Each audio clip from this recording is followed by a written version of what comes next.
Once upon a time, there was a case that seemed lost in the daily routine, but a small, invisible trace to everyone completely changed the truth that everyone thought they knew.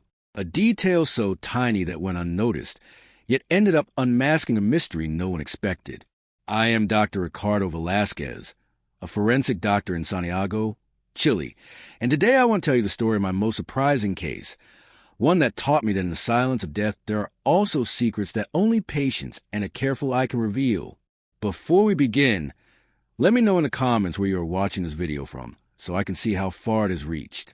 It all started on an ordinary morning, when we received the body of Don Ernesto at the forensic service, a 78-year-old man found at his home by a neighbor. According to police report, it appeared to be a natural death, with no visible signs of trauma or violence. Nobody suspected anything strange, and for many, it was just another case to close quickly. But for me, something didn't fit. While examining the body in the autopsy room, I noticed details that didn't correspond to a simple natural death. The skin was intact, without bruises, but the environment and the scene showed a calmness too perfect, almost forced. That was when those small details began to speak to me. On the edge of the neck, barely perceptible, there was a small mark, probably from fingers that someone hastily tried to erase. No one else had seen it, but that mark was the key to start putting together the real puzzle. That tiny mark made me reconsider everything. A silent fight, a third person involved. The case that was supposed to be closed in a few hours turned into a deep investigation, where every minute counted to reveal the truth buried beneath the apparent tranquility of that day. That's why today I want to share with you not only how that mark changed the course of the investigation, but also how it reinforces a vital lesson in forensic medicine. The body speaks, and only if we learn to listen with patience and attention can we discover what others don't want us to know. Stay with me so I can take you step by step through this mystery, one that marked me forever as an investigator, and which I hope shows you why we should never underestimate the smallest details. So get ready, because what you are about to see will take you on a journey where the truth hides right in a place everyone tends to overlook. IT was an apparently routine case, an elderly man found without obvious signs of an accident. Everything seemed to add up until I discovered a tiny footprint that had gone unnoticed. That small piece of evidence changed the entire investigation. I learned that patience and careful observation are essential to reveal the hidden truth that every body holds. I remember that when I arrived at the scene, it was calm, without disturbances or chaos, something common when a person dies from natural causes or a domestic accident. The victim, Mr. Ernesto, a 78-year-old man, lived alone in an apartment in a quiet area of Santiago. Neighbors described him as kind but reserved, with no apparent enemies. The initial police investigation ruled out the possibility of crime because they found nothing unusual. No signs of struggle, no objects out of place. However, for me, there's always a fine line between the obvious and the hidden, and I knew there was still something left to discover. I proceeded with the autopsy in the forensic laboratory, and while conducting the external examination, I noticed something that at first glance could go unnoticed. On the deceased's right wrist, there was a small mark, almost like a fabric imprint, but with an irregular shape, unlike any usual injury. It was not a bruise or a scratch. It didn't look like a blow, but what caught my attention most was that this mark had the shape of a very particular print. It looked like a stamp, a pattern that could come from an object or perhaps a specific action. This was not in the initial report, and no one in the police had noticed it. I decided to take macro photos to study the mark better, and that is when everything started to change. Enlarging the images on the screen, the print seemed to have the contours of particular texture, like rubber with an engraved pattern. My mind began to connect that mark with possible domestic objects, and I remembered that a cane had been found near the body at the scene. It was an ordinary cane, but I wondered, what if that print came from the cane or from another object that had abruptly come into contact with Mr. Ernesto's skin? I requested a complete reanalysis of the scene, this time paying more attention to detail and taking a different approach than initially. I returned to the scene with one of my colleagues, and we started reviewing everything from scratch. This time, more than looking for obvious prints or evident weapons, I paid special attention to textures and objects that could be related to the mark I had found. Among the things we checked, a small metal piece appeared hidden in a corner, almost under the bed. It was a kind of plate, smooth on one side but with a rubber texture engraved on the back, with pattern very similar to the mark on Mr. Ernesto's wrist. It was not part of the cane. It was something different, a small object. When we picked it up, we noticed it seemed out of place, as if someone had left it there in a hurry or the piece had fallen accidentally. This small clue led to a deepening of the investigation. I began to think about who could be involved and how that plate had gotten into the apartment. I started reviewing Mr. Ernesto's medical history, his relationships with family and neighbors, and whether there had been any situation that could change the initial impressions. And that's when the story took an unexpected turn. A niece living in another area called to inquire about the investigation. She seemed very interested in clarifying everything. According to her, Mr. Ernesto had been worried about something during the weeks before his death, something he had not revealed to anyone. She told me he had received unusual visits from a stranger who seemed to be after something he preferred to keep hidden. This immediately raised an alert for me, and I suggested the police investigate these visits and whether they could be related to the mysterious piece found. When reanalyzing the crime scene and surroundings, we included security cameras from the building. We reviewed the times and movements of strange people, particularly on dates close to the death. There we observed the presence of a man unknown to the neighbors, entering and leaving the building at times apparently unrelated to Mr. Ernesto's routine. This detail raised alarms about a possible criminal episode hidden behind an apparently natural death. As the investigation progressed, I felt the mark on the wrist was the key to connecting everything. That small detail was tangible proof of something deeper. I began to mentally reconstruct the scene. Perhaps Mr. Ernesto had tried to defend himself or had contact with someone who used that object to threaten or even harass him. But there were no signs of struggle or serious injuries, only that mark which seemed to tell a story in itself. With the help of specialized technicians, we replicated the metal piece found and studied how it could have made that mark.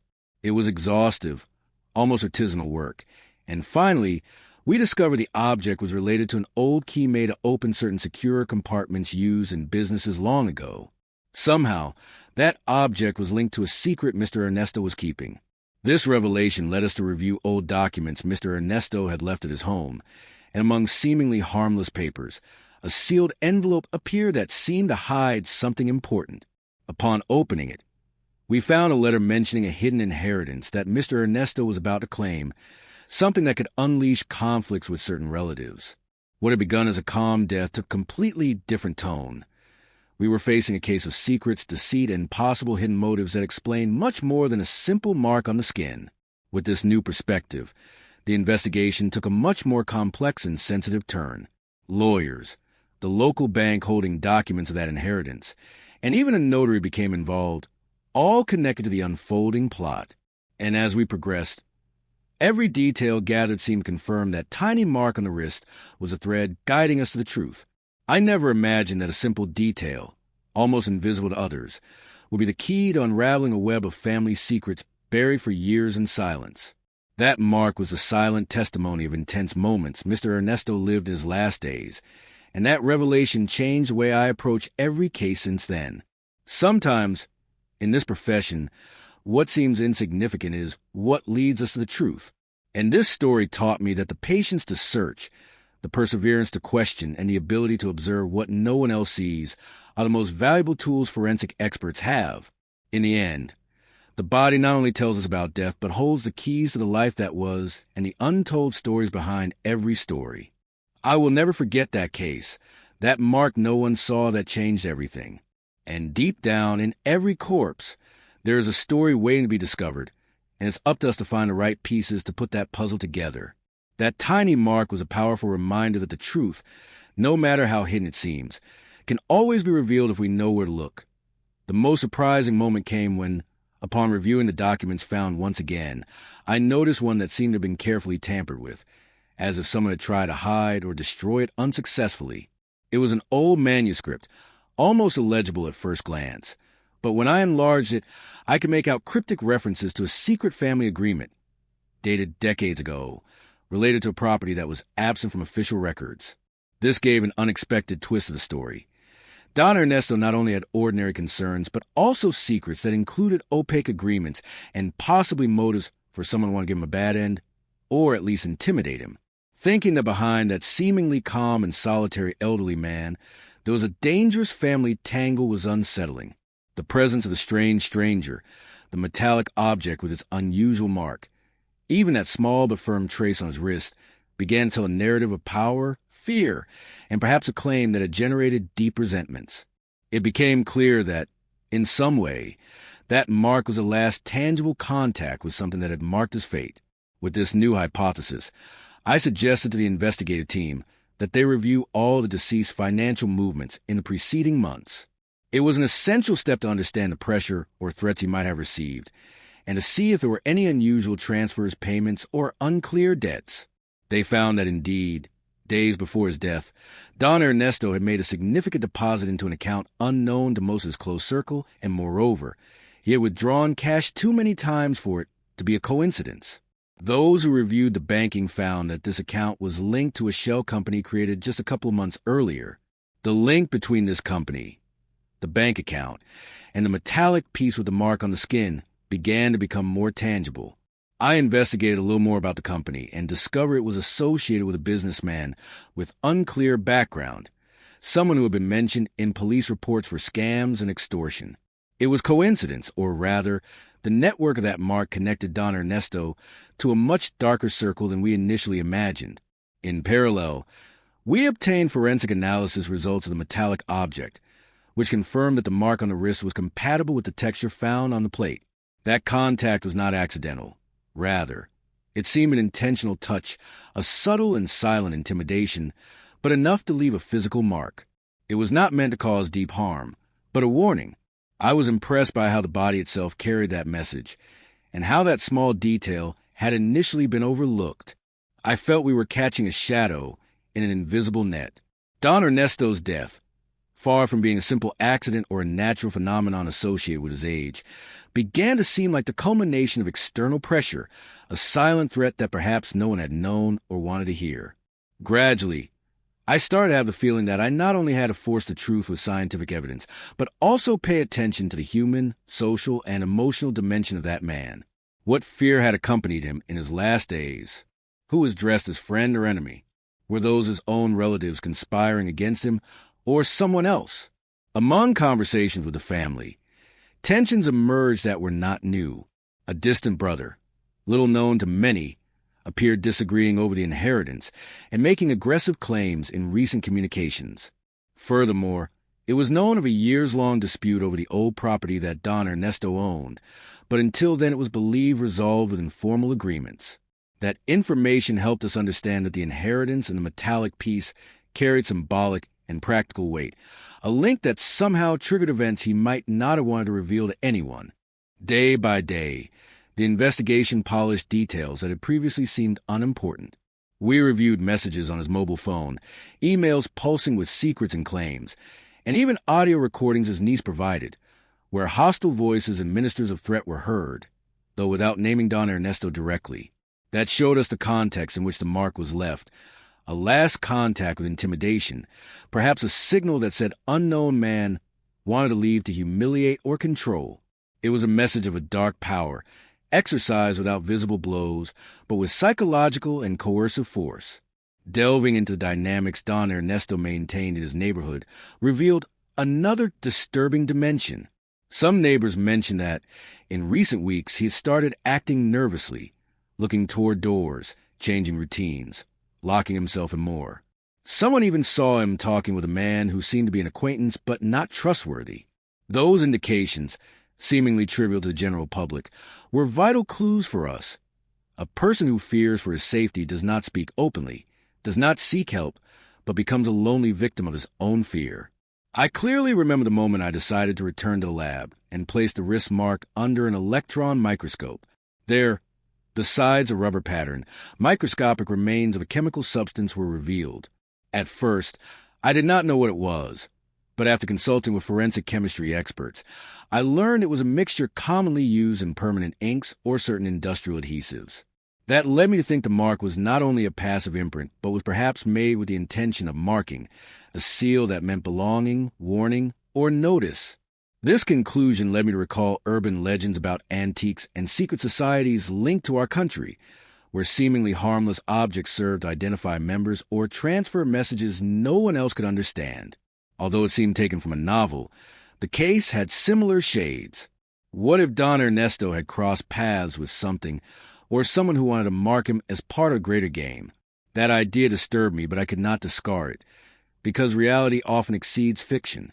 At that point, I understood that the mark on the wrist was a symbol, a code that had to be deciphered, and that it also represented a key to open not only the doors of the hidden inheritance, but also those of the tangled, bitter relationships and secrets that had poisoned the last stage of the man's life.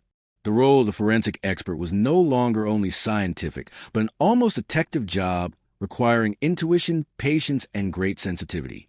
I thought about Don Ernesto, his loneliness, his fears, the silent struggle he had carried that ended reflected in that almost imperceptible mark. Meanwhile, the local police intensified their searches for the unknown man who had been seen lurking near the apartment. They tracked calls, contacts, and movements, and traces of an extortion network operating in several sectors of Santiago appeared. That suspicion began to take concrete form. Don Ernesto had been pressured, perhaps blackmailed, and the metallic object was a symbol of that threat. This discovery added a layer of drama to the case. Now, more than a simple medical or legal issue, it was a human story marked by vulnerability and violence exercised in the shadows. But the strongest twist came when the autopsy revealed subtle but clear signs of prolonged use of toxic products capable of altering the nervous system and increasing the risk of silent heart attacks or cardiac arrests. These were not lethal poisons, but substances that slowly and quietly weaken his body. This added the possibility of gradual poisoning, using hard-to-detect means, suggesting that behind that mark there was a deeper and sinister intention. Don Ernesto had not died of natural causes, but from the weight of a network of abuse and threats that ultimately consumed him. Thinking about all this made me realize the magnitude of our work. That small mark, which no one else saw, not only told us a tragic ending, but opened doors to the pain and injustice lived by a man who wanted to hide his sorrows to avoid worrying others. In that sense, we must always keep our eyes and hearts open, because in death live stories that demand to be heard and understood. There were dark moments during this phase of the investigation. When the pieces began to fit, someone tried to stop the process. Anonymous contacts, veiled pressures from certain sectors, and a terrible feeling of touching matters that went beyond the family realm. That reminded me that truth can be dangerous, that the mark I found was not just evidence, but a bridge to a complex and hostile world where justice is not always applied transparently. But none of that diminished the sense of duty fulfilled when we finally managed to assemble a coherent picture. Don Ernesto lived his last days under threat, trying to protect a valuable secret, and facing forces unwilling to give in. That tiny mark, that silent impression on his skin was his last message to us, to remind us that truth does not always shout. Sometimes it whispers in minimal details only attentive eyes can hear. And so, as I mentally reviewed the entire journey, I understood that every forensic case, no matter how simple it may seem at first, is a universe in itself. That mark on Don Ernesto's wrist was that universe condensed, with its shadows and lights, hopes and fears. A fragment of life that taught us that in the bodies we examine, we find not only death but profound human stories that deserve to be uncovered and respected.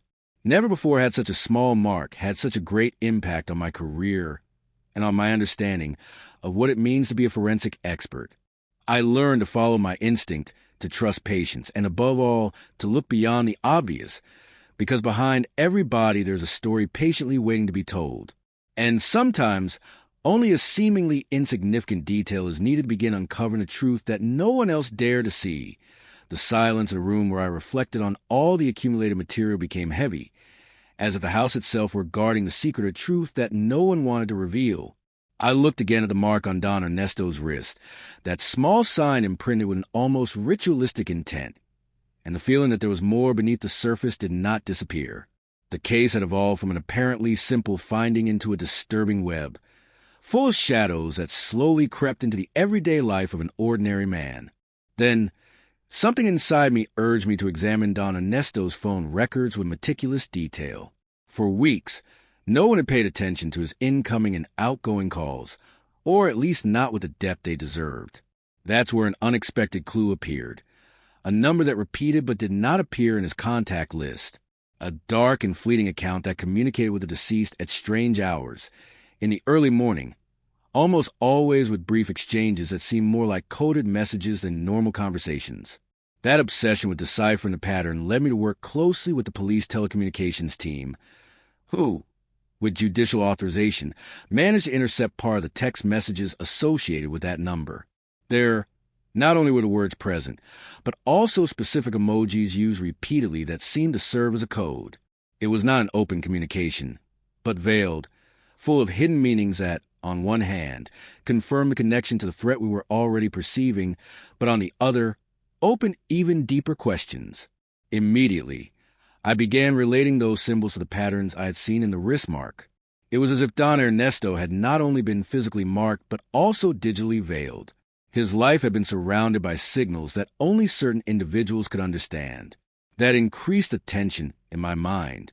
I wondered who had been behind such a meticulous strategy to harass him without leaving visible evidence, manipulating fear from the shadows. As we progressed, the police investigation took a dramatic turn. It was discovered that the Phantom company mentioned before was not only linked to suspicious money movements, but was also being used for a money laundering operation tied to a local pressure group. Amid this, a name appeared that seemed taken from a noir novel case.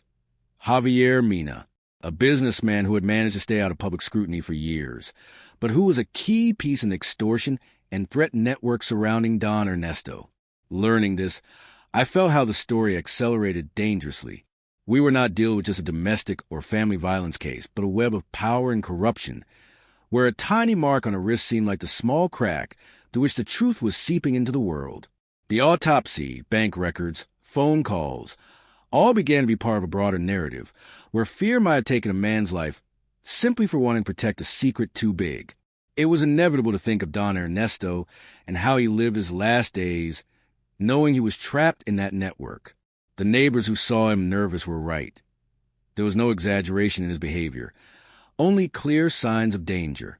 The clandestine visits, veiled messages, the mark on his skin, all were part of the story that could not be buried under the coldness of a death certificate. On the other hand, tensions arose within the investigative team. Not everyone welcomed the idea that this was a case with important political and economic implications. Sometimes, a simple death becomes too uncomfortable for those who wield power behind the scenes. I received veiled warnings, anonymous calls urging me to stop investigating, and a palpable feeling of being watched that accompanied me for weeks. It was during those moments that I understood that working as a forensic specialist in these situations went beyond the scientific. It required courage and commitment to the truth. Despite everything, the key piece that finally helped us understand the physical mark as part of a signaling system appeared in an old file made by a historian studying symbols used by clandestine groups in Santiago during the second half of the 20th century. I found a match. The texture and shape of the metal object that left the mark had a significant semiotic value beyond mere intimidation. It was a kind of signature or coat of arms identifying a clan, or rather, a powerful family that had been weaving its influence through generations, not always cleanly. This placed us before a scenario of tradition and power, where old grudges and new betrayals converged at one point. Don Ernesto's death. The old property mentioned in the manipulated document was not just a real estate asset, but a symbol of that influence that some were willing to defend or destroy. The interplay of interests resulted in a plot of symbolic and physical violence, where a mark on the skin was more than a scar. It was a lasting warning. However, as we unraveled this complex web, a new element raised the stakes to another level. In a forgotten drawer of the apartment, we found a letter Don Ernesto had written but never sent. In it, he referred directly to the man who had marked him, the threats he had received, and his fear of not being able to protect his loved ones. What was impressive was the clarity with which he expressed his feelings. There was no resentment, only deep sadness and a silent determination to maintain his dignity until the end. That letter was not only testimony of his suffering, but also a revelation of the rich and complex humanity behind the investigation. Don Ernesto appeared as a simple man in appearance but complex in spirit, a resigned survivor of a cruel game he had preferred to face alone so as not to drag his family into an even greater mourning. The weight of those words moved us all, but they also gave us a compass to keep delving deeper, without losing respect and empathy. As I reread that letter, I reflected quietly, almost whispering to myself, on how in my career I had learned that the body tells stories, but sometimes the soul also speaks through writings, gestures, and silences. Don Ernesto, with that small mark, his nervous movements, and his withdrawal, had left a narrative that only a trained eye could read.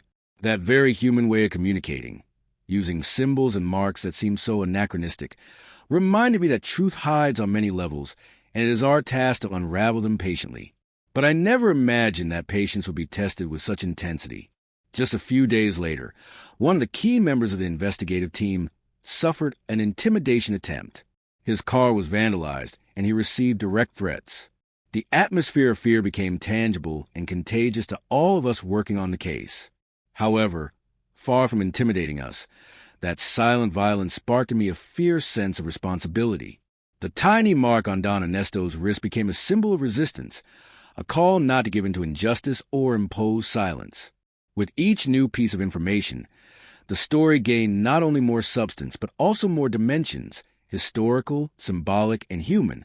We saw how the apparently closed family past was still open, even bleeding, with hidden disputes reflected in threats and in that skin mark, which now seemed to me a handle to the reality about to be resolved. The property, the altered documents, and that bank account intertwined in a network as powerful as invisible.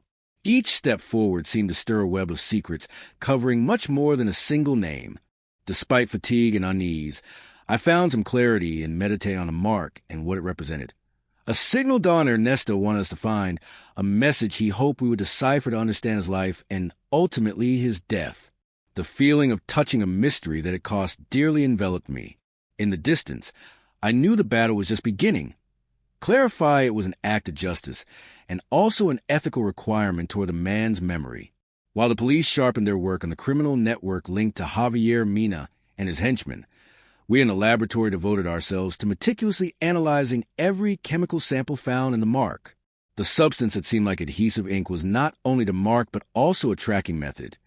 It contained fluorescent elements that, when exposed to certain lights, revealed patterns only experts could read, reinforcing the idea that the mark was part of a hidden language. This kind of sophistication impressed me, reminding me that forensic science becomes finer and more complex every day, and that no clue should be dismissed no matter how small. However, not everything could be clarified with numbers or structures. Some pieces of Don Ernesto's life were only found in sound and memory, in partial testimonies and evasive glances. More than once, the family broke down in contradictions and tears when speaking of the fear that consumed him, of how his silence was an impenetrable wall. Something about that vulnerability moved me particularly. I understood that forensics is not only science or justice. It is compassion, a craft that brings us closer to the complexity of a human being at their most fragile extreme. And just when we thought a resolution was near, the investigation took another unexpected turn. Forged documents appeared implicating public figures in the network that was suffocating Don Ernesto. That was more than a step in the power ladder. It was an open challenge to the truth, a silent warning that not everyone wanted their shadows exposed. That discovery reminded us of the fragility of justice, and at the same time, its priceless value. There, amid the pressure, I understood even more the value of that tiny, silent mark. It was perhaps the only voice willing to take on such a tide and keep telling the story. Every time I thought of the mark, I couldn't help but feel a mixture of sadness and admiration for Don Ernesto. He had lived under the weight of a threat that seemed intangible, invisible, yet left an indelible sign on his body and in his story. That mark not only taught me to look more closely, it brought the ethical and human meaning behind forensic work to the forefront. That deep and painful lesson stays with me and guides me every time I face cases where science and life intertwine. If there's one thing I would leave as a final reflection, it is that in my work there are never absolute truths or easy answers. Behind each body, behind each mark, there's a mosaic of lives and silences. Don Ernesto's was a call to look beyond, to dare not to discard the small, the the seemingly insignificant. That mark on his wrist, that print no one had seen before, reminded me that the truth is rarely loud, but when found, it can change everything. This experience was a constant reminder that being a forensic specialist is not only about applying techniques or protocols. It is also about accepting the responsibility of being guardians of memory and justice, even when that means venturing into uncomfortable and dark worlds. The tiny mark was a beacon of truth, extinguished and lit, a detail that broke silences and somehow allowed honor in the complex life of a man who deserved to be heard until the end. Perhaps the greatest mystery I carry with me is this. How many other marks remain hidden, waiting for someone to see them and give them a voice? And in that, patience, sensitivity, and conviction are the best tools not to let the truth be lost in the noise of everyday life. That is a legacy that will always accompany me, and that I hope to share with those who believe that in every case, no matter how small it seems, there is a story worth telling. As the days passed and pressure increased on all fronts, there was a moment, one I never imagined, when an investigation seemed to touch an invisible limit, the one that separates uncertainty from brutal truth. I recall a particular early morning when I was reviewing data and evidence in my office. The dim light and the absolute silence of the sleeping city felt almost like a confidentiality pact between Don Ernesto and me. It was then that I was called to quickly come to the lab. An unexpected report about a substance found in the fingerprint had opened a new door. Until that moment, the adhesive ink with fluorescent elements had been important. But the chemical analysis revealed something more. In that mark, besides the common compounds found in that kind of specialized ink, there was a little-known microorganism, a type of bacteria not commonly found in urban or natural environments without human intervention. That bacteria, traced with very specific molecular methods, had a geographic pattern linked to a very particular area around Santiago, a sector where clandestine operations related to illegal crops and practices routinely took place, but above all, a zone controlled by groups parallel to the official structures. That revelation not only suggested that the mark on the wrist was a warning, but also a specific message connecting Don Ernesto with territories and people who usually operated in the shadows, outside any law. All that complexity seemed, by then, like a tight mesh but visible to the naked eye, although each strand threatened to break if you touched the wrong point. I understood that this mark was not just intimidation, but a sign of belonging or perhaps a form of surrender, a reminder that the man was marked not only by fear, but by a kind of debt, broken loyalty, or a crumbling alliance. The police investigation began to focus more intensely on that territory, while interrogations about the connections between Don Ernesto and Javier Mina deepened. It was then that a video emerged which several neighbors acknowledged having seen, captured by a security camera not far from the building where the elderly man lived. In that recording, a hooded figure approached the apartment that night, moving stealthily and deliberately, leaving an envelope under the door before walking away unhurriedly. There was no doubt. Someone had delivered a physical message, a tangible warning, likely linked to the contents hidden in those documents and the bank account that had previously gone unnoticed. When we finally opened that envelope with the utmost care to preserve any fingerprints, we found a simple but meaningful message, a hand-drawn symbol matching the fingerprint on the wrist, accompanied by a rudimentary map marking several strategic points in the city. That freehand image bore the same characteristics as the symbol associated with the powerful family mentioned by the historian. That signature used to warn and command within that network of power. It was impossible not to feel a mixture of fear and responsibility. We were in the middle of something that transcended any individual violence case by far. As we tried to understand what those points on the map represented, I once again relied on technology, cross-referencing crime databases for those areas with records of financial transactions and irregular movements. And there, what we found was disturbing. One of the marked points was a property registered under the name of a frontman used by Javier Mina to hide illicit assets. Another corresponded to a small warehouse where documents and electronic equipment were stored, possibly holding the key to dismantling the network. The third location, however, was an abandoned lot that, according to old municipal reports, had witnessed unresolved violent events, in which various testimonies linked to clandestine rituals and somewhat opaque activities of local political gangs. With this information, the police team organized an operation that had to be discreet but decisive. It was clear that any misstep could not only derail the investigation, but also put our lives at risk. I stayed on the sidelines, knowing that any unnecessary exposure could compromise the security of the team and the investigation.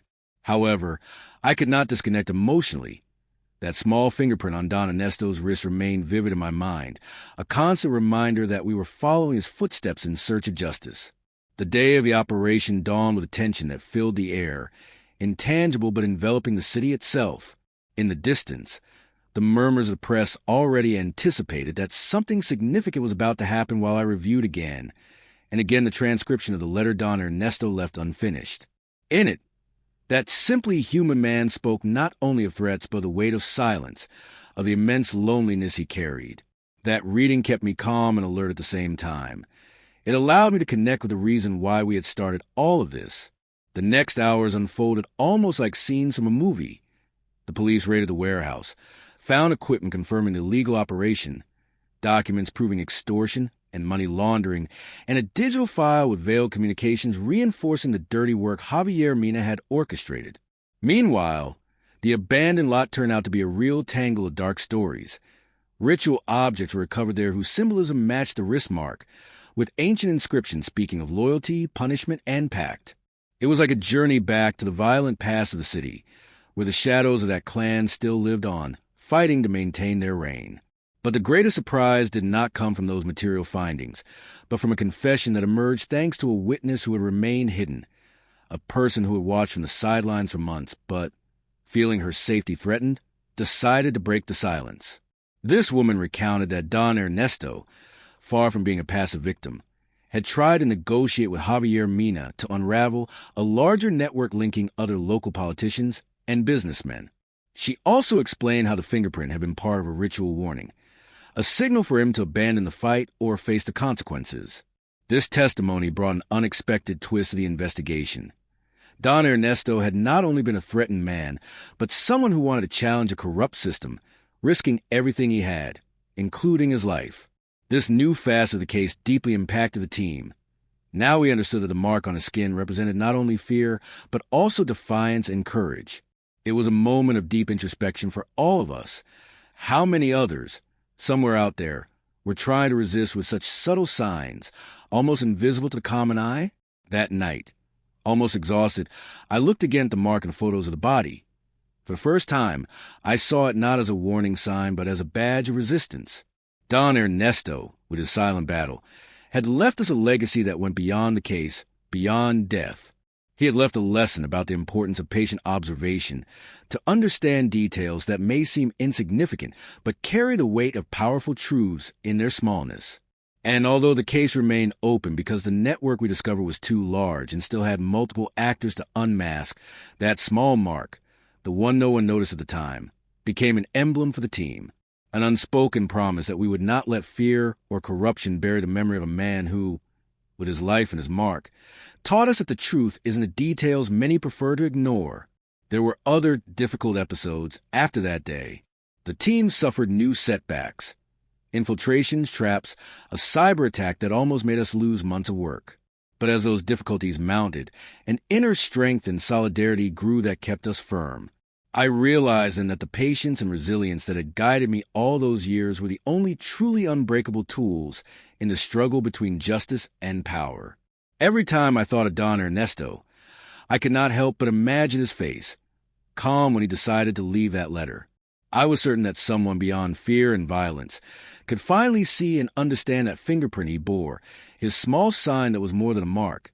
It was a beacon in the darkness, and now that beacon is lit. I know my work is not finished, that this story will keep being written, and that every step we take, no matter how small, is a victory against silence and oppression. The truth is that Don Ernesto's legacy is a call to all of us working in forensic justice.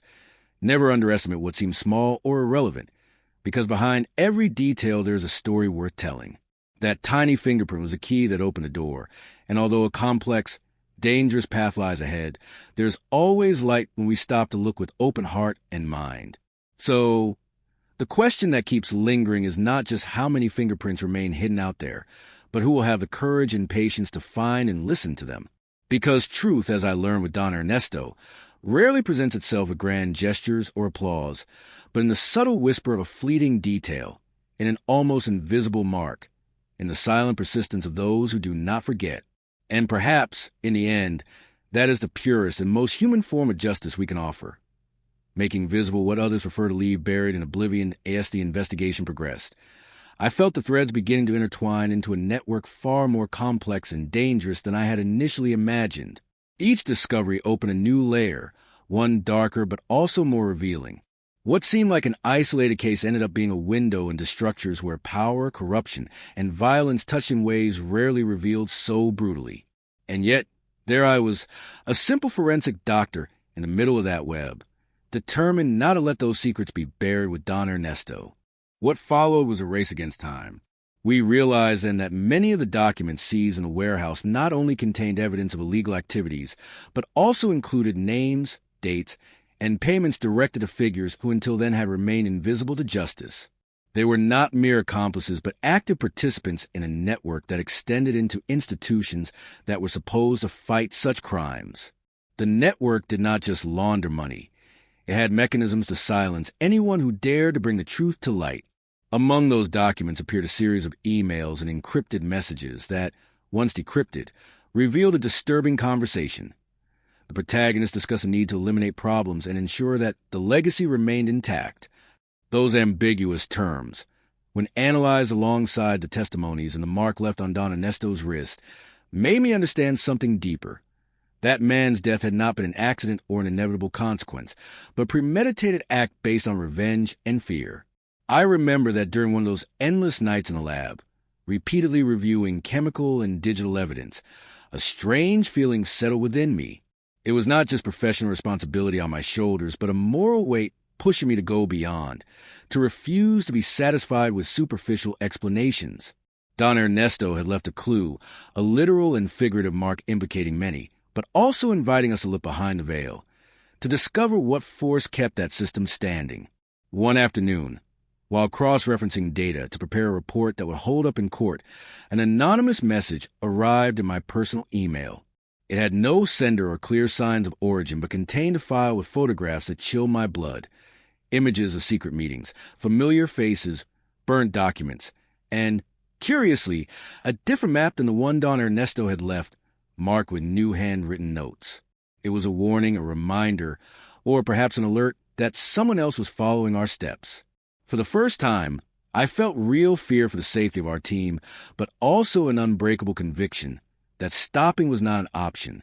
There were lines that could not be crossed without consequences, and we stood right on the edge. However, that message also triggered internal alerts that prepared us for what was coming. From that moment, every move was made with greater discretion, but also with an urgency no threat could extinguish.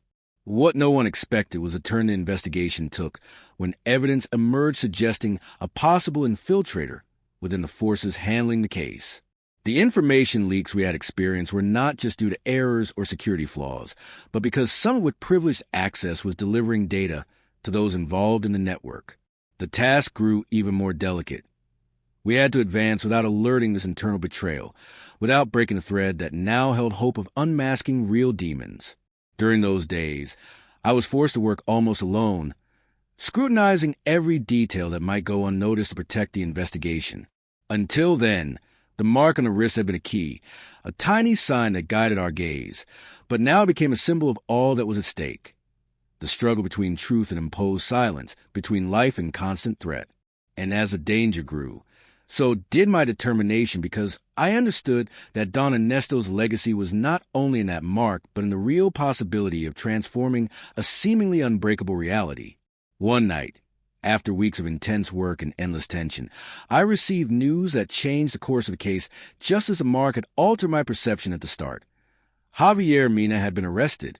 The operation was meticulous, the result of international cooperation, and the brave work of those who chose not to succumb to fear. Although his capture was a significant blow, it was not the end, but merely a step in a battle still with many pieces and shadows, with secrets that even Javier did not want to reveal.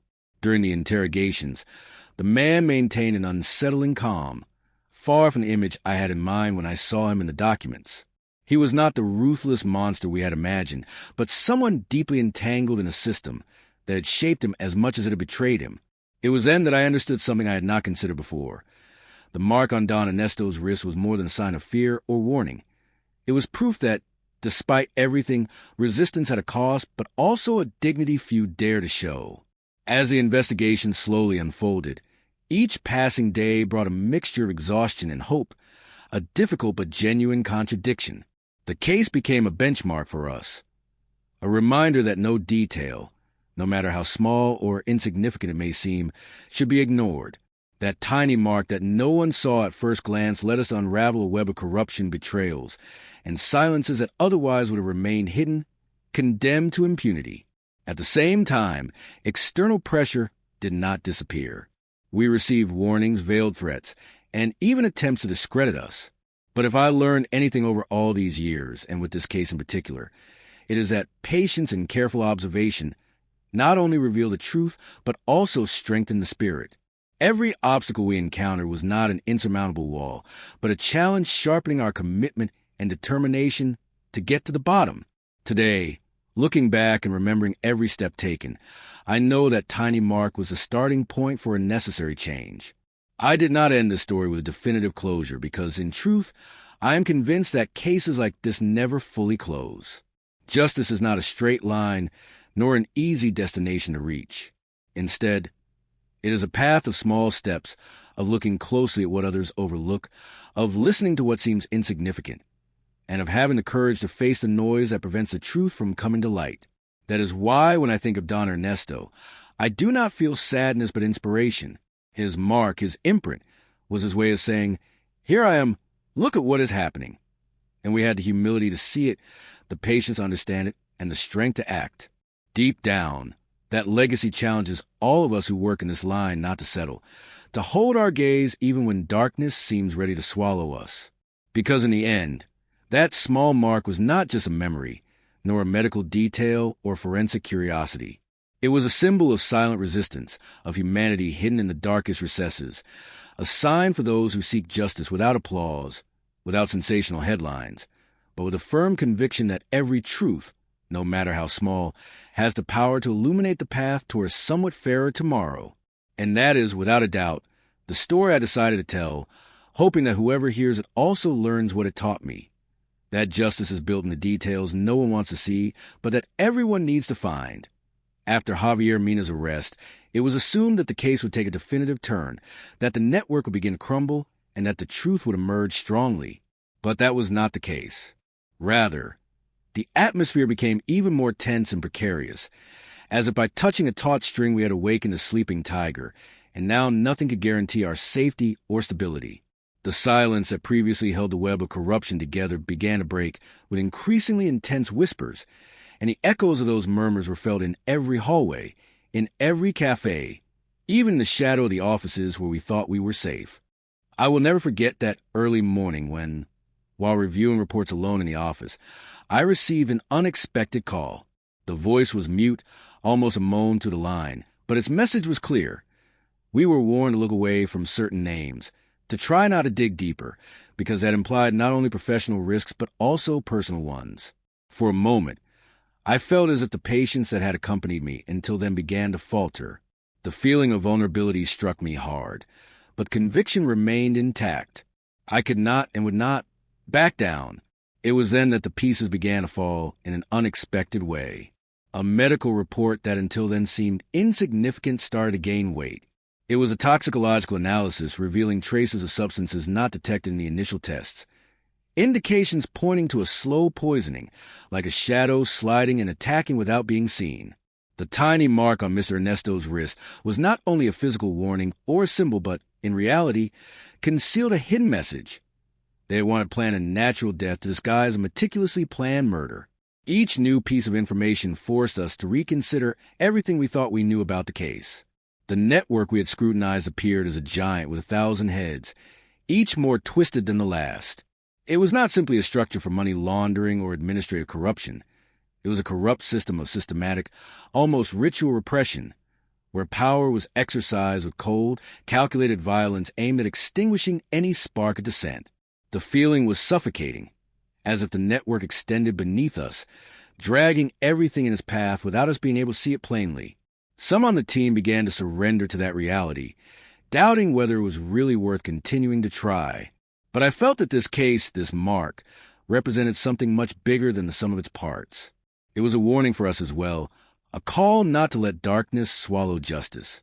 With that thought, I decided to work even more quietly, reviewing hundreds of documents that continued to increase the discomfort inside me.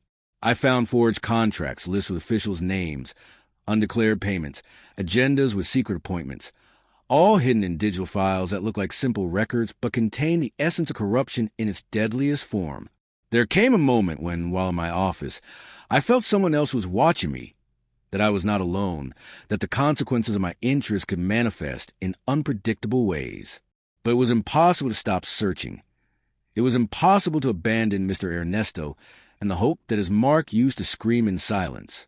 Every time I thought of him, of that disguised death and the small sign that caught my attention, I felt a renewed drive, a visceral reminder that behind every victim there is a story worth telling, despite everything. One of the most unexpected twists came when we received a new lead, an anonymous call that led us to an old mansion on the outskirts of Santiago, where, according to the informant, documents were hidden that could expand the case to levels we hadn't even imagined. That night, with a reduced team and caution as our banner, we went to the place, aware that any wrong step could be fatal. The house, with walls covered in dampness and a garden overrun with weeds, seemed frozen in time, as if trying to protect buried secrets. While searching the place, behind a loose tile in the basement, we found boxes full of documents, bank records, and images directly linked to the people whose actions we had been analyzing. But what impacted us the most was a small handwritten notebook, with shaky but firm handwriting in its notes. Whoever wrote it seemed to have lived the same anguish as us, describing dates, names, and events that confirmed what we suspected, a relentless persecution against Mr. Ernesto and others who dare to challenge that rotten system. As I read those pages, I felt that we were not only sharing a judicial battle, but also a human bond with those who were silenced. The legacy Mr. Ernesto left us was not only in the mark I found, nor in the documents or chemical evidence, but also in the courage of those who, even facing threats, decided to leave a testimony, a truth seeking to make its way through lies. But even with those proofs in our hands, uncertainty grew. Who was shouting at us from the darkness with that notebook? Who had wanted to ensure that even if they died, other voices would carry on? It was a clear message. Fear is not invincible, but truth needs allies to protect it. And although the danger increased, we also felt that we were exactly where we should be. That risk was the price to pay to prevent injustice from ruling. Amid this period of high tension, news arose that someone within our own circle was collaborating with the network to manipulate information. That blow was like a knife in the back. Distrust settled in, and work became an even heavier task. We had to renew protocols, monitor movements, and above all, learn to distinguish friends from enemies in a confined space. But far from giving up, that challenge strengthened the team. The need to protect ourselves became a driving force to increase caution and reaffirm our commitment to truth. Looking back, I realized that phase was the most complex because the investigation ceased to be just a technical or judicial process and began to be a personal, almost spiritual test. That mark on the wrist, which started as a medical curiosity, had turned into a symbol of resistance and humanity. Every time obstacles or threats appeared, I remembered that Mr. Ernesto and many others had not been just victims, but fighters who, in their own way, left signs only the attendant could interpret. And it was no coincidence that the best tools we had to move forward were patience, close observation, and common sense. Basic tools that, nevertheless, became extraordinary in the wrong hands. Truth is not imposed with shouts nor sensationalism.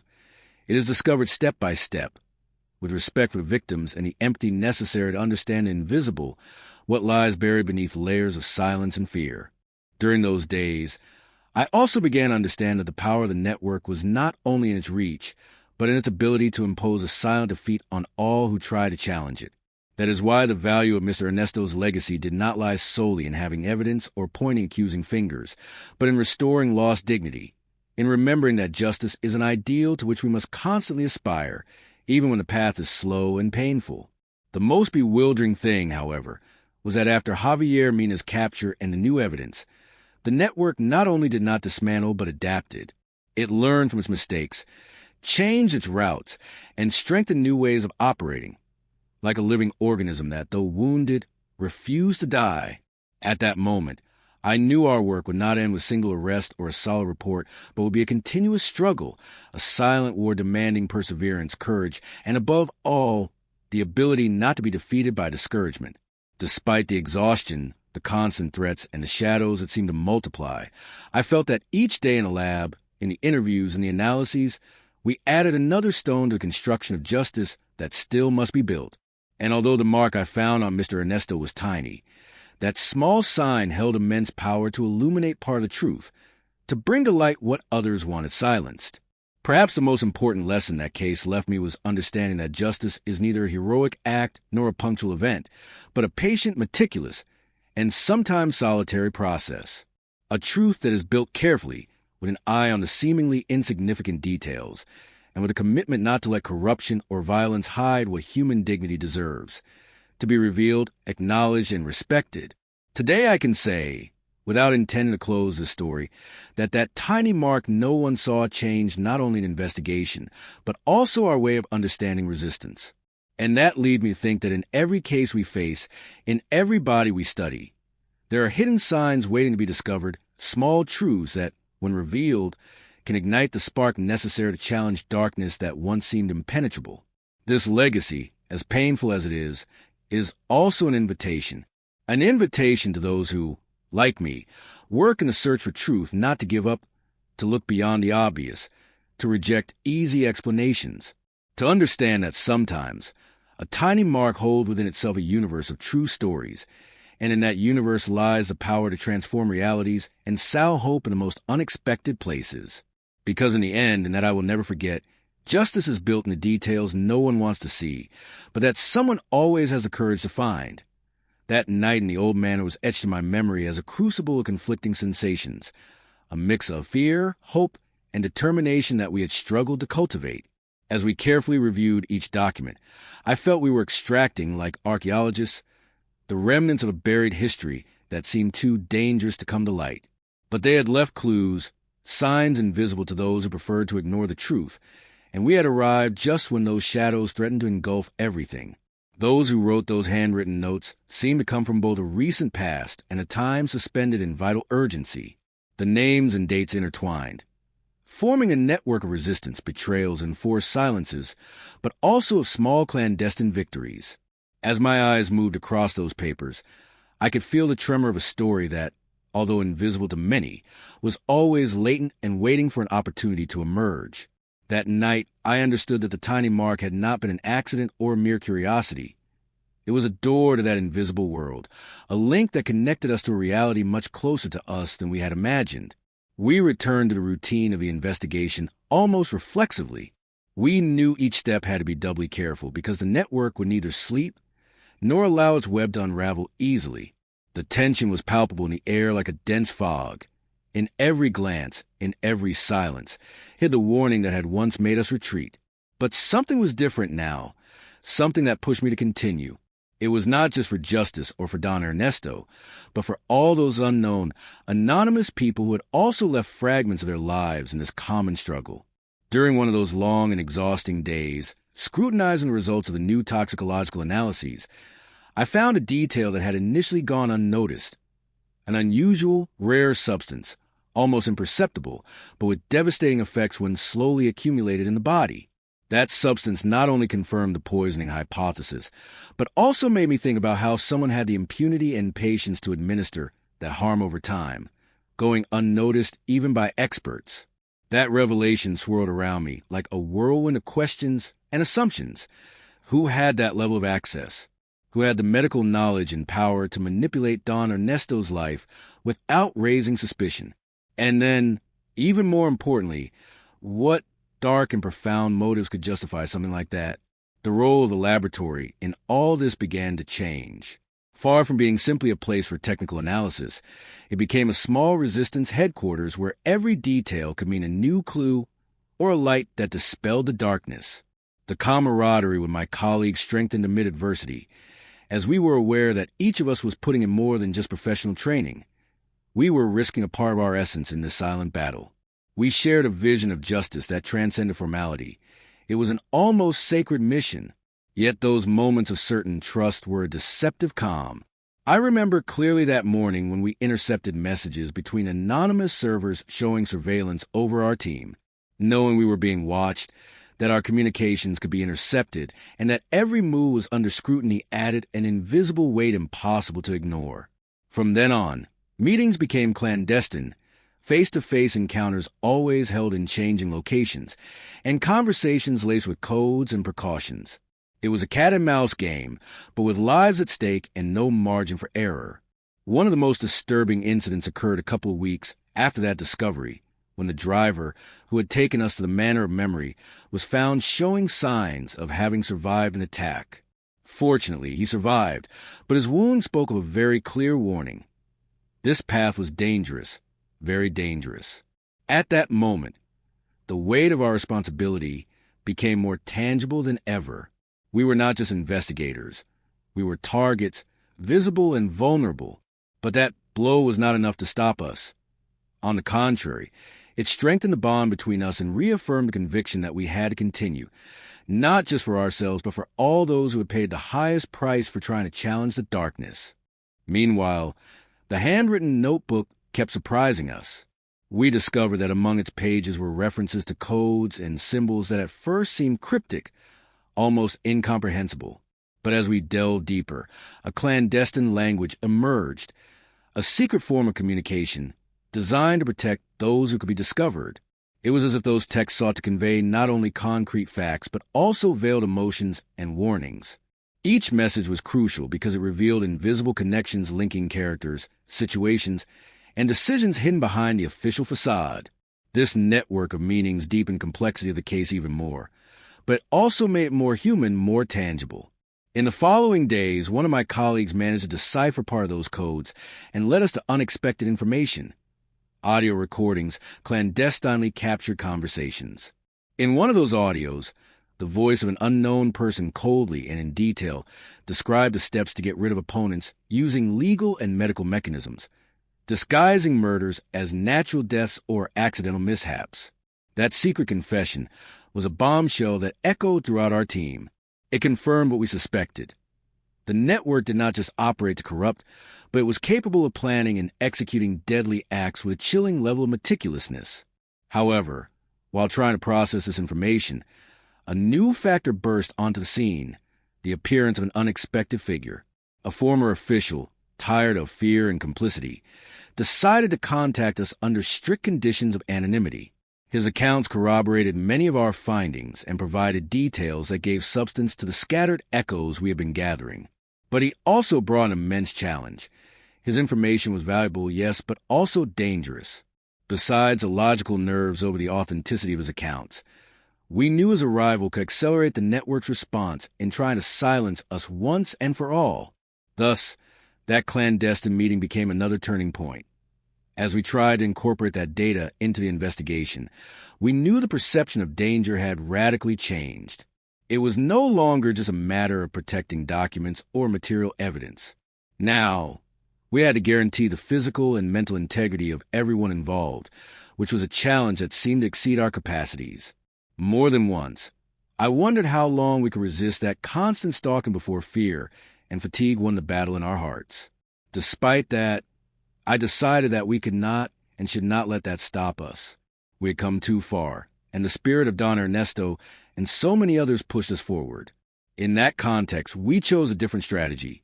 Instead of trying to dismantle the network in a single strike, we decided to fragment the investigation into several parallel lines, each handled by a small, isolated team to minimize the possibility of infiltration and the effects of possible sabotage.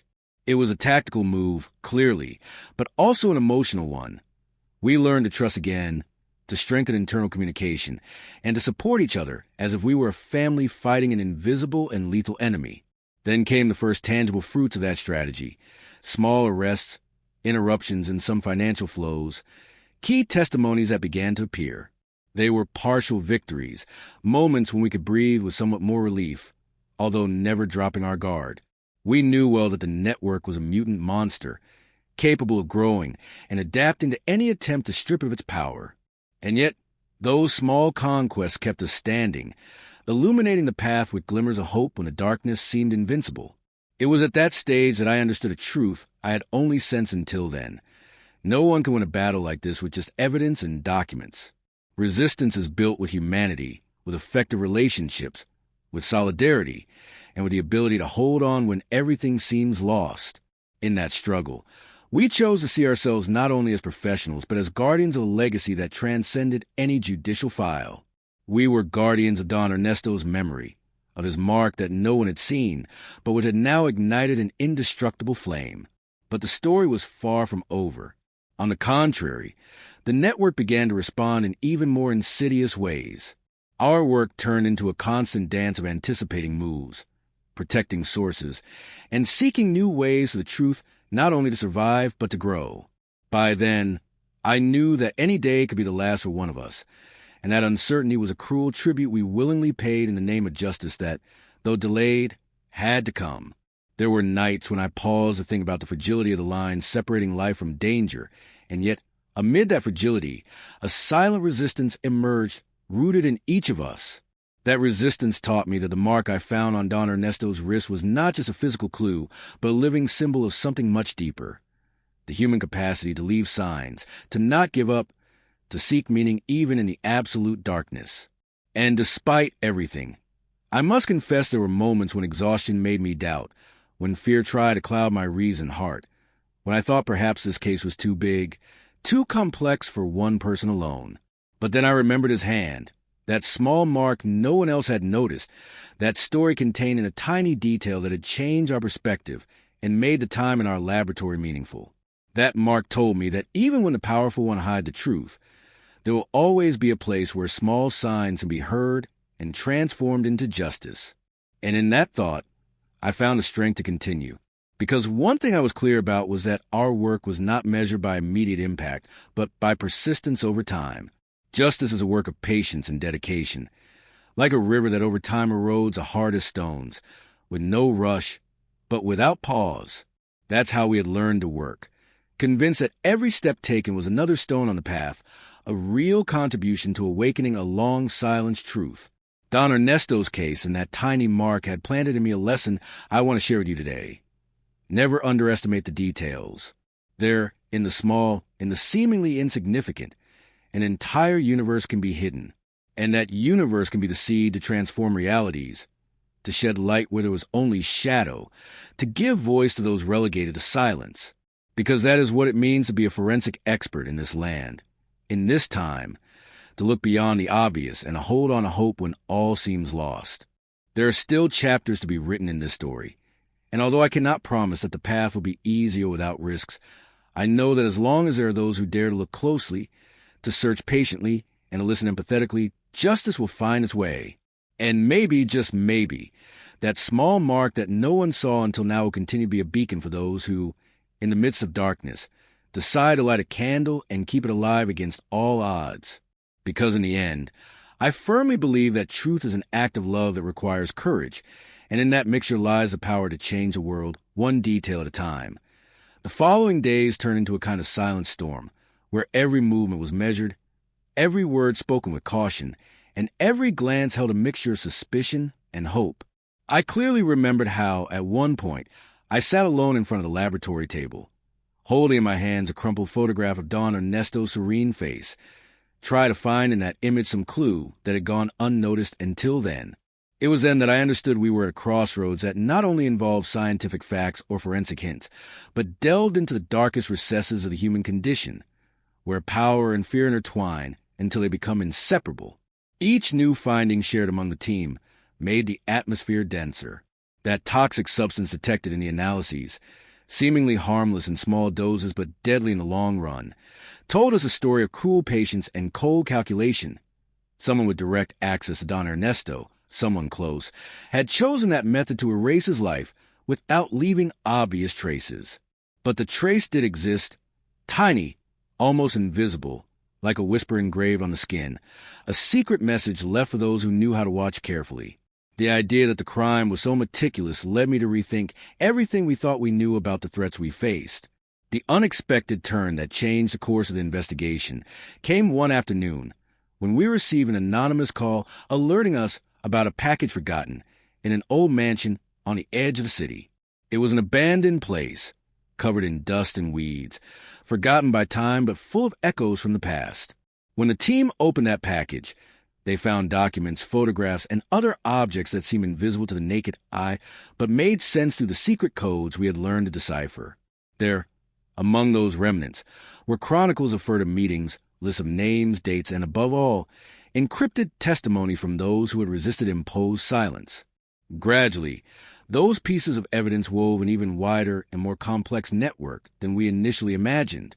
We discovered how structures that seemed solid and legitimate from the outside actually had webs of corruption and systematic violence. The feeling of danger intensified with every step.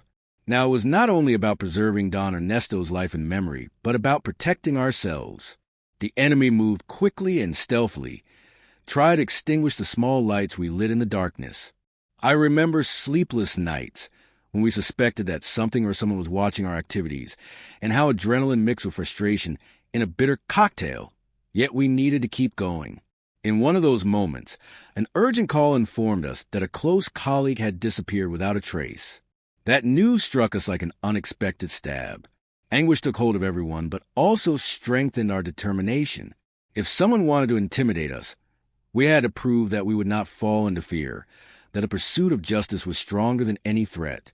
The disappearance opened new lines of investigation, and through contacts in the police and close circles, we began to receive fragments of information suggesting the network was much more extensive than expected, with branches reaching even institutional levels. That discovery forced us to become even more ingenious. Technology became our ally to avoid detection. We implemented encrypted communication systems, used confidential platforms to share data, and created an emergency protocol to act quickly at any sign of risk. However, for every measure we took, the enemy seemed to anticipate them, as if playing a game where they knew all our pieces beforehand. I remember one early morning when, after a clandestine meeting, leaving the place, I noticed a suspicious vehicle circling the neighborhood. My heart raced, aware we were being watched, that every step brought us closer to the edge. However, fear was not the only protagonist of those days. Moments of surprising hope also emerged. Witnesses who had remained silent for years began to break their silence, perhaps driven by the example of courage we were showing. Their voices, sometimes shaky, sometimes firm, contributed crucial pieces to understand the mechanisms with which the network operated. Heartbreaking stories of separated families, truncated lives, and dreams stolen by hidden interests. It was impossible not to feel a deep connection with those stories, with that suffering that should never be forgotten. At that moment, I understood that our case was not just another file. It was a beacon for those who had been made invisible. With every testimony, with every clue, the network began to show cracks. In a particularly intense exchange with an informant, we received a document detailing dirty financial operations aimed at laundering money and financing campaigns to protect those involved. That revelation forced us to broaden our scope, involving forensic finance specialists, intelligence investigators, and committed lawyers. Thus, the investigation became a complex machine of multidisciplinarity and cooperation, where every piece of the puzzle was invaluable, because the truth, I understood then, is not reached alone but in alliance. But the battle also put us on the front line. We received veiled threats, anonymous letters, messages in the dark that made it clear that those trying to silence us didn't care about the cost. At one point, the tension peaked when an intentional fire destroyed part of a warehouse where we stored evidence, putting months of work at risk. It was a devastating blow, and yet that event strengthened our determination even more. We could not and should not retreat before violence. We knew we were touching a vital nerve, disturbing structures that prefer to keep silence at all costs. And so, between fear and courage, between losses and small advances, we continued unraveling the plot. Each new piece brought us closer to names, faces, and facts that explained that tiny mark on Don Ernesto's wrist and its latent meaning. They were signs of an injection, A method to administer the poisonous substance, yes, but also a symbolic act, a silent cry of resistance and denunciation written on the skin. Understanding that gesture was, perhaps, the key to understanding not only the crime itself, but the context that made it possible, a system that protected the executioners and punished the victims. Amid all this, the relationship with my colleagues strengthened almost into a family bond. We shared not only technical knowledge, but also the emotional weight of the mission in that support network. We found reasons to continue when fatigue threatened to overcome us. I remember one particular night, after a tiring day, when we sat around a small table with coffee in silence, looking each other in the eyes without needing words, aware that we were fighting a giant, but united, strong. Those moments were oases in a desert of uncertainty. Slowly, the scattered fragments began to assemble into a clearer image. The network, so powerful and woven, had a weak link, its need for invisibility, and that was our advantage. The sum of testimonies, evidence, and scientific analyses began to build an irrefutable case, impossible for the authorities and public opinion to ignore. We knew the day of judgment would be a final battle, where that tiny mark that no one saw would become the symbol of a victory that went far beyond one man or one crime. It would be the voice of all who fought in silence. While awaiting that moment, I reflected on the profound meaning of all this. Justice, I understood, is not an instant act nor a simple delivery. It is a slow process, sometimes painful, of almost infinite patience and unyielding will. It is listening to what others have silenced, reading between the lines, discovering the hidden message in a tiny mark. Don Ernesto's story and his mark are a reminder to me, and I hope to whoever hears me, that we cannot give up in the face of opacity and overwhelming power.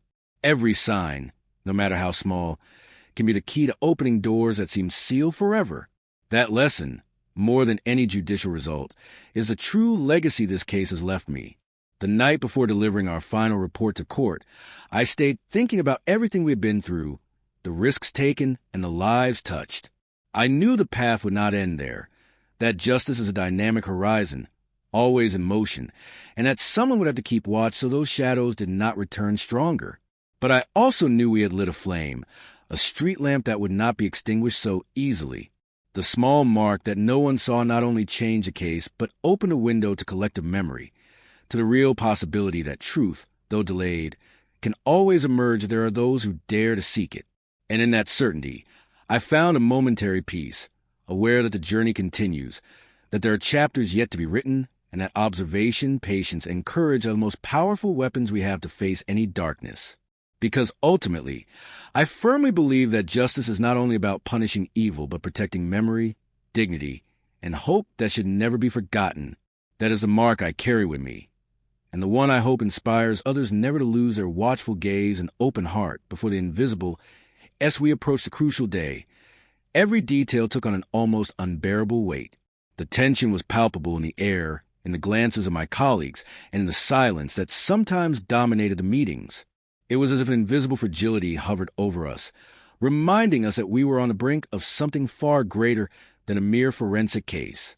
We had unraveled a dark labyrinth and had put names and faces to a network that seemed unquestionable.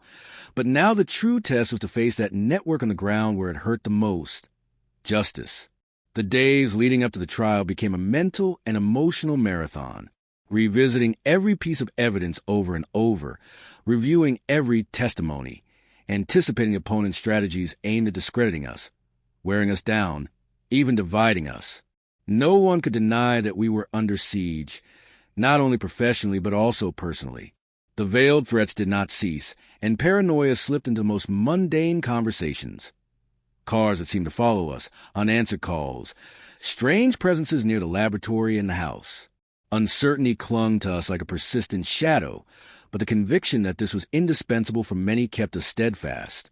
On a particularly clear early morning, alone in the laboratory, I reviewed the microscopic images of that tiny fingerprint on Mr. Ernesto's wrist. I remembered how it all began there, with that mark that no one else had considered relevant. It was almost an act of poetry that small mark became the evidence that broke down the facade of power and complicity. That injection, which seemed like a simple accident or perhaps an insignificant sign, was now a clear voice amid the silence. That print was imbued with the story of someone who, despite fear and oppression, had left a clue for the truth to emerge. I wonder what would happen if we all had that same determination to keep memory alive. Every time we discussed progress, a new complication arose. A hesitant witness, a document presenting an inconsistency, the pressure to close the case without much exposure. However, we also saw how society began to awaken, how some media outlets chose to tell the story uncensored, and how ordinary people started demanding answers. In those moments, I felt that we were unleashing an earthquake that, although slow, could not be stopped. I also felt the enormous responsibility that this progress could not remain a symbolic victory. It had to mean tangible change, even the smallest repair of a wound that had festered for years. Then, when everything seemed to tilt toward a revealing outcome, the system deployed its last unexpected trick. A key witness, whose testimony could tip the scales, changed her version at the last moment. What seemed like a definitive block showed us how volatile the truth can be when attempts are made to manipulate it. For some, it was a sign that the work was useless, a blow to sow doubts. But for me and my colleagues, it was a call to strengthen the scientific path even more, to search into details that no word could replace because science, when honest, can speak without fear. That night, silently, we reviewed the evidence again and again until we found a point that had escaped us, a subtle connection that would restore our strength. What we discovered led us to revisit the print from another perspective. It was not just a physical trace, but the key to unmasking an internal control module that had gone unnoticed until then. There was a chemical signature, a particular composition in the toxic substance that pointed to a clandestine laboratory, an additional link in the chain of those who chose how and when to silence others. That revelation changed the playing field. Now we could link more responsible parties and show that the harm was not an isolated fact, but part of machinery designed to perpetuate impunity. The nights before the trial were marked by that mixture of hope and fear. I felt as if we were sailors in the middle of a storm, where any mistake could be fatal, but every success could also be a beacon guiding others. The bond with my colleagues then became much deeper. We were guardians of that tiny truth that had become a deafening cry. When the day finally arrived, we entered the courtroom aware that our evidence was more than data and analyses. They were memories, dreams, lives that had been taken away. We had put a face and name to injustice, and it was impossible for that to be ignored. The scientific evidence, combined with stories of courage and pain, shook those who thought everything could remain hidden behind a curtain of fear and corruption. The print on Mr. Ernesto's wrist became the symbol that resonated throughout the trial, a detail no one would have ever bet on, and that ended up being the key to uncovering a plot far darker than we had imagined. In that moment, I understood that justice was not only the ruling of a court, but the vindication of a truth reborn thanks to the tenacity of those who do not give up. When everything seemed over and the courtroom lights began to dim, I realized that the struggle had only just begun. This victory was a half-open door inviting us to continue, not to settle, and keep alive the flame we had ignited, because justice is a long path that demands constant vigilance and, above all, an attentive gaze that never abandons the invisible. The small print that no one saw ceased to be a mere clue, to become a legacy, a reminder that behind every body, every life, there is a story that deserves to be heard, a truth that deserves to be revealed. And so, with the certainty that what was learned cannot be lost, with the conviction that patient observation and the courage of speech are our best weapons, I close that chapter knowing that Mr. Ernesto's story was also a shared one. Perhaps for many it is nothing more than a name in a file, but for me it became a beacon that illuminates even the shadows that seem impenetrable. The tiny print that no one saw not only changed the case, but also the way we understand the resistance of truth, silent, persistent, and, above all, invincible.